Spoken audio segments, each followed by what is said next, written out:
Hi everyone, this is K.Short, and welcome to Short Talk Sunday. Just being further along in our 20s. Continuing our 20-somethings. As you all know, we heard from our best friend Andrea, also sorority sister, and we are in our early 20s. And then we have my beloved Big, where we're going to talk about being in the second half of our 20s, past the quarter life crisis and how she survived that, and how maybe it still might be there, still might not be there, and still trying to figure out what we're doing, and being 28, which I always thought 28 was the time for marriage and kids. Yeah, I did too. And then now I'm not married, nor do I have kids. And is that something you'd want as of right now?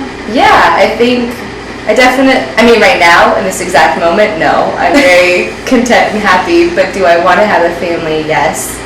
But I think it's really been awesome. Like, my notion of what family looks like has evolved and from like a single mom kind of background. You know what I mean? So what? You know, if I don't find a partner, I don't find a partner, but if I still want to have kids, it'll still be something I do.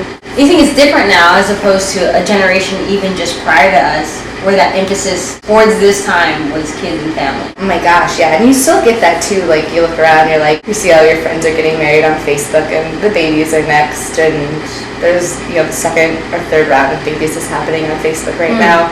But then some of my best friends are all incredibly fierce, independent women, and you know, we're living our life, and we were all gonna live to be older. So a younger marrying age statistically was part of like, you're gonna die when you're 50 or 60. Now our generation's gonna live to like 100. So I don't know. I haven't met someone I really want to marry yet. So how would you describe your 20s or your young adult life so far? Oh my god. Probably in one sentence is my mom was right. What? Exactly. When I was your age. 4 years ago. 4 years ago. A lot happens in 4 years, Kathleen. My life really changed. My mom always told me this. She's like, "You're just wait till you're older. Just wait till you're in your late 20s, early 30s. It's gonna be the best time of your life." And I'm like, wow, you know, freaking out about all my things. And then you get there and you're like, oh wait, everything is pretty good. I don't necessarily know what I'm doing, but I don't know. There's a confidence or a sense of self, like you just get settled into being you and accepting you for you, and all that self-love stuff comes in. I don't know, you get a lot smarter.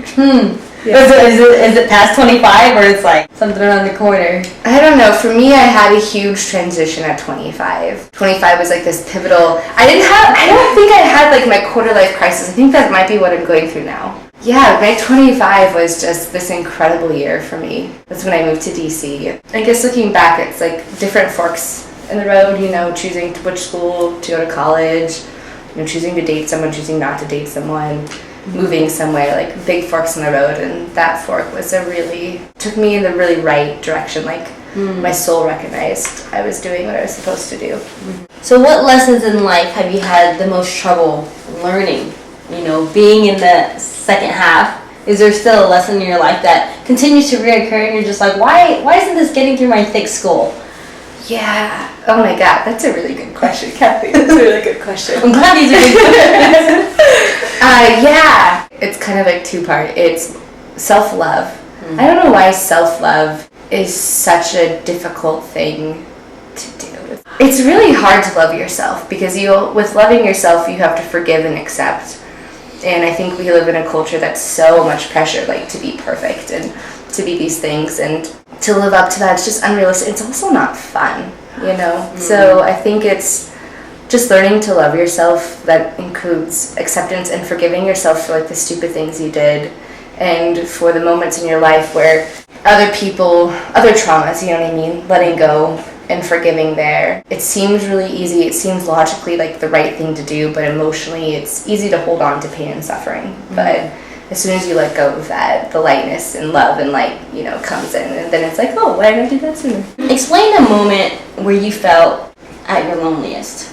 Oh gosh, that's a really good question. I think that's 3 for 3 on good questions. I was with someone. We were in love. We were going to get married. And then I realized, oh my God, this isn't it, you know? And that's sad. There's something heartbreaking because you love a person, but then you realize you're alone in whatever it is you think you are in, and it's not what you want. I think that was a very lonely moment, but it also was a very empowering moment to say, okay, this is what it is. What do I want? Do I accept it or do I change it? And I chose to change it. You feel like you made the right decision? Oh my God. Yeah. I'm trying to edit the excitement in that. That reaction. I don't know why I can't do that. I mean, it is what it is. I definitely made the right choice. I think there's sadness in losing love. I think the thing I wasn't ready for was also losing a friend. That part's definitely been the hardest. But ultimately, I want him to be happy, and I want to be happy, and I think we're both on our paths to do that. So what 3 lessons have you learned in your 20s so far? Oh my God. Like, you better fucking love yourself, because if you're not going to do it, who else is? I think it's about taking care of yourself along that vein. And a third lesson is, like, don't sweat the small stuff. I think there are things that used to, like, make me feel really, like, anxious and self-confident, like a little mini conflict. And now I'm at the point where it's like, oh, you know what I mean? It doesn't have the same effect. I don't carry it like I used to. I think the sooner you can learn to let go of things, that just makes life better. Okay, 2 last questions. Listen. Describing your 20s so far, you know, you're about to hit 30 in 2 years. Less than 2 years. Yeah. That's a whole nother milestone in itself. But just for this past decade, how would you describe it? Oh my God, Kathleen. So turning 20 was like this fun little birthday with the sisters. 21 was like, I was the last one in our group to turn 21, so of course, you know, we do downtown flag. I think my early 20s, I was really struggling. That was a really hard period for me. My early 20s was really angstful in, you know, establishing self-worth, saying enough is enough, or I want more, or I'm really wrong. I think that was an incredibly humbling experience. In my mid-20s to be like, fuck, I fucked up a lot. You know what I mean? In several relationships that I've had, where there's a lot of ego, where there's a lot of like self-importance. So I think a lot of it's like forgiving yourself and then asking for forgiveness from others. A really happy-go-lucky start, a very angstful beginning, early 20s, and then mid-20s is like this road to self-discovery. So if you could give one piece of advice to all these people watching, especially us young adults, us young 20s, early 20s, late 20s, just this first... So now, filming with a smartphone and the iPhone, look at it, it's just like a whole other thing. We're brighter.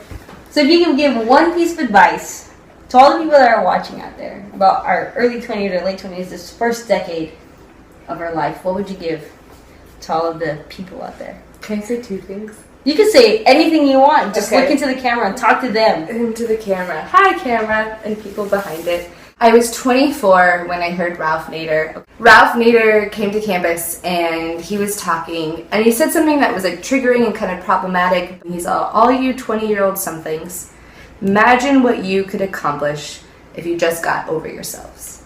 If you got over hating your parents, holding on to your baggage, if you let all of this go, you're at the prime of your life, you have all this energy and passion, what could you do if you let that go? And that's something that I think has always stuck with me. It's like, oh my God, like I'm stressing and carrying all of this stuff, but is it stuff that really matters? Yes, it matters because it's my story, it's my experience, and it's my life ultimately. How do I let go of that and do all the things I want to do? To take time to be really self-reflective and do the mushy stuff with yourself. What that looks like, you have to figure out on your own. The takeaway, I hope, is for you to begin a process of self-love. If that is... Kathleen is wonderful and has all these amazing cute quotes surrounding her house and photos of love. To fill your life with that, you know, write a post-it note to yourself, write a post-it note to your best friend, slip it in, you know, leave a message when you can. Just share more love. Love makes room for more love. And the more you do it, the more you have. You know, life is too short to waste on anything else but love. So, Thank you, babe. thank you. AKA Paloma.